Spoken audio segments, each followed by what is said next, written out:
On a seemingly routine first-class flight from Boston to London, Dr. Ben Carson, the renowned neurosurgeon and former presidential candidate, settled into a seat, anticipating a quiet journey across the Atlantic. However, fate had other plans, which began to unfold when Marcus Wheeler, a successful tech executive, boarded the plane. From the moment Wheeler stepped into the first-class cabin, something was off. His expensive suit was oddly rumpled, and despite the cool air conditioning, beads of sweat dotted his forehead. He was agitated, snapping at flight attendants over minor issues, his hands shaking as he fumbled with his carry-on bag. The situation escalated when Wheeler accidentally bumped into another passenger's seat, spilling his water. Dr. Carson, ever the gentleman, stood up to help, offering, "Sir, let me assist you with that," as he reached for some napkins. Wheeler's response was immediate and shocking. "Keep your hands off my things," he snarled, his voice carrying through the cabin. "Just because you're Ben Carson doesn't mean you can tell everyone what to do. People like you shouldn't even be in first class." The cabin fell silent, but it wasn't Wheeler's outburst that caught Carson's attention. It was the sickly sweet smell on his breath and the way his hands trembled as he gripped the armrest. As a doctor with decades of experience, Carson recognized these symptoms, and they told him something Wheeler himself might not have known yet. This flight was about to become a race against time. What Carson didn't realize was that he wasn't the only doctor on board, and the medical drama about to unfold would test not just his skills, but the very essence of what it means to rise above hatred and prejudice when a life hangs in the balance. The tension in first class was thick enough to cut with a knife. A few passengers shifted uncomfortably in their seats, while others pretended to be absorbed in their magazines. But no one said a word except Marcus Wheeler, who wasn't finished. "You conservatives think you can fix everything, don't you?" he spat, his words slightly slurred. "First our healthcare system, now my spilled water." His hands were shaking more violently now, causing more water to splash onto the carpet. A distinguished-looking man across the aisle cleared his throat. "I'm Dr. James Wolfe Thompson," he announced, "and I think we all need to calm down." He turned to Carson with barely concealed disdain. "Dr. Carson, perhaps you should return to your seat. I can handle this." Carson nodded politely, but didn't move. Something about Wheeler's condition was setting off alarm bells in his mind. The irregular breathing, the confusion, the acetone-like smell on his breath. These weren't just signs of an angry passenger. "Mr. Wheeler," Carson said calmly, "how long have you been feeling unwell?" Wheeler's face contorted with rage. "What are you talking about? I'm fine." But as he stood up to confront Carson, he swayed noticeably. "Just because you did a few brain surgeries doesn't make you." He stopped mid-sentence, grabbing the seat for support. Dr. Thompson rolled his eyes. "He's just had too much to drink before the flight. Typical entitled behavior." But Carson noticed Thompson's Harvard Medical School ring. This wasn't just any doctor, but the same James Thompson who had publicly criticized Carson's medical views during his presidential campaign. As flight attendants gathered around the commotion, Wheeler's aggression suddenly turned to confusion.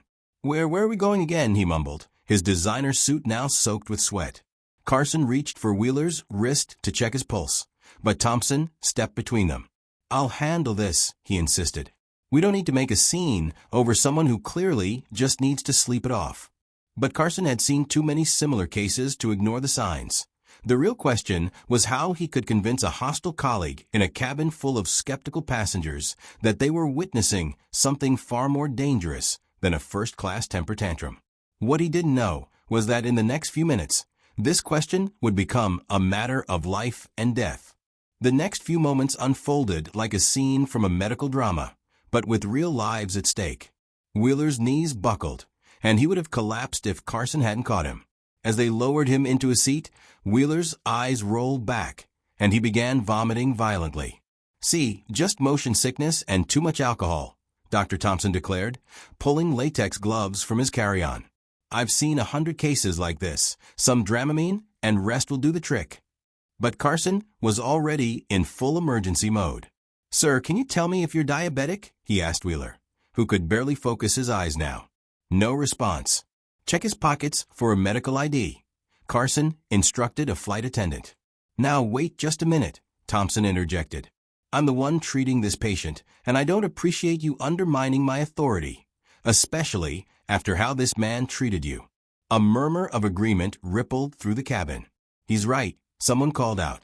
"Why help someone who showed you nothing but hatred?" Carson's response was immediate and firm. "Because right now he's not a man who insulted me. He's a patient showing clear signs of diabetic ketoacidosis, and if we don't act fast, he could die." Thompson scoffed. "Ketoacidosis? That's absurd. Classic symptoms of viral gastroenteritis, if you ask me. Let's not create panic over a simple stomach bug." Just then, the flight attendant returned holding a crumpled piece of paper from Wheeler's wallet. "Sir, I found this. It's a recent lab report. His blood sugar was over 300 last week, but it looks like he missed his follow-up appointment."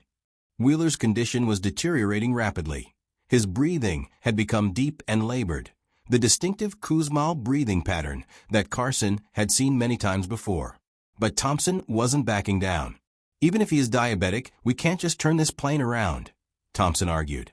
"We're already 3 hours into the flight, the cost to the airline, the inconvenience to other passengers. The next 4 hours could be fatal without proper treatment," Carson countered, his voice steady but urgent. "We need insulin, saline, and potassium, and we need them now." Wheeler's eyes fluttered open briefly. Don't let me die," he whispered, his previous anger replaced by raw fear. "Please, I have a daughter." The revelation hit the cabin like a thunderbolt. This man who had spewed such hatred just hours before was now completely vulnerable, his life in the hands of the very person he had disdained. But there was something else. As Carson checked Wheeler's wallet for more medical information, he found a photograph that would change everything about this story. A photograph that would explain Wheeler's behavior and transform this medical emergency into something far more complex than anyone could have imagined. The photograph in Wheeler's wallet told a devastating story. A hospital room, a young woman in her 20s, Wheeler's daughter, lying unconscious, surrounded by medical equipment, and there, standing beside her bed, was none other than Dr. Thompson himself, signing what appeared to be a discharge form. Carson's mind raced as the pieces fell into place, but there was no time to dwell on this revelation. Wheeler's condition was deteriorating by the minute. "Ladies and gentlemen," Carson announced, standing up, "I need your help. We're looking for anyone who might have insulin or a glucose meter. This is an emergency." As flight attendants spread the word throughout the plane, Thompson grabbed Carson's arm. "You don't understand what you're meddling with," he hissed. "That man's daughter. I had to make a tough call last year. He's been harassing my office ever since." "Right now that's irrelevant," Carson replied gently but firmly, removing Thompson's hand. "What matters is saving his life." A woman from economy class came forward with an insulin pen. An elderly man had a glucose meter, but they still needed more supplies. Carson turned to the flight attendants. "Do we have any saline solution in the medical kit?" "Only a small bag," they responded. The plane had passed the halfway point over the Atlantic. The captain's voice crackled over the intercom. "Dr. Carson, Dr. Thompson, please come to the cockpit immediately." As they made their way forward, Wheeler began seizing. The flight attendants did their best to prevent him from injuring himself, while passengers watched in horror. In the cockpit, the captain laid out their options. Turning back would mean 3 hours to Boston. Continuing to London meant 4 more hours. Diverting to Iceland would take 2 hours. "He won't last 4 hours," Carson insisted. "His blood sugar is critically high, and his body is becoming acidotic without proper treatment. His organs will start shutting down." "Dr. Thompson," the captain asked, "your professional opinion?" Thompson hesitated, looking at the photograph he'd seen Carson discover. For the first time, his confident demeanor cracked. I may have made a mistake with his daughter," he admitted quietly. "I can't make another one today." But just as it seemed they'd reached agreement, Wheeler's condition took an even worse turn. His seizure had stopped, but now he wasn't responding at all, and what Carson saw when he rushed back to check on him made his blood run cold. They were out of time. The decision had to be made now, but there was something else going on, something that would make their mid-air medical crisis look like a simple problem compared to what was coming. Because that photograph wasn't just about Wheeler's daughter and Dr. Thompson. There was something else in that image, Something in the background that would expose a truth so shocking it would make national headlines the next day. Carson stared at the hospital whiteboard visible in the background of the photograph. Written in clear detail was a fatal medication allergy, one that matched exactly with what Thompson had prescribed to Wheeler's daughter. The young woman hadn't been discharged. She'd been transferred to intensive care. But right now, Wheeler needed him. His oxygen levels were dropping dangerously low. "Captain, we need to land now," Carson called out. The intercom crackled with confirmation. They were diverting to Iceland. Thompson stood frozen, his face ashen. "I covered it up," he whispered. "Made it look like a pre-existing condition." That's why he was so angry. He knew but couldn't prove it. "Help me save him," Carson replied simply, "and then we'll deal with the truth." They worked together now, all previous antagonism forgotten in the race against time. Carson's diagnosis had been correct. Wheeler's blood sugar was off the charts. The small amount of insulin they had wouldn't be enough, but Carson had another idea. "We need to dilute his blood sugar immediately," he explained, improvising with the limited supplies they had, using the saline solution and a makeshift for setup. They began emergency treatment. A young nurse sitting in economy had come forward to help. As she assisted, she gasped at the hospital name on the photograph. "I worked there last year," she said. "There was a massive investigation into falsified records. Dozens of patients." Wheeler's eyes fluttered open briefly. "My little girl," he mumbled. "He hurt my little girl." Thompson sank into a nearby seat, the weight of his actions finally crushing him. "It wasn't just her," he admitted.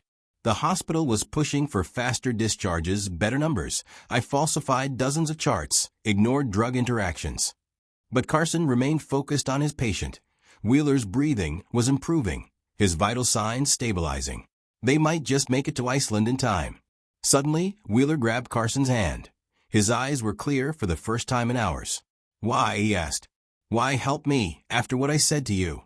Carson's response would be remembered and quoted for years to come, but not for the reason anyone would expect, because in the next few moments, as they began their descent into Reykjavik, the full scope of what they had uncovered would shake the American medical establishment to its core. Carson looked Wheeler in the eyes and spoke words that would be shared millions of times on social media the next day. "Because your life matters more than your prejudice.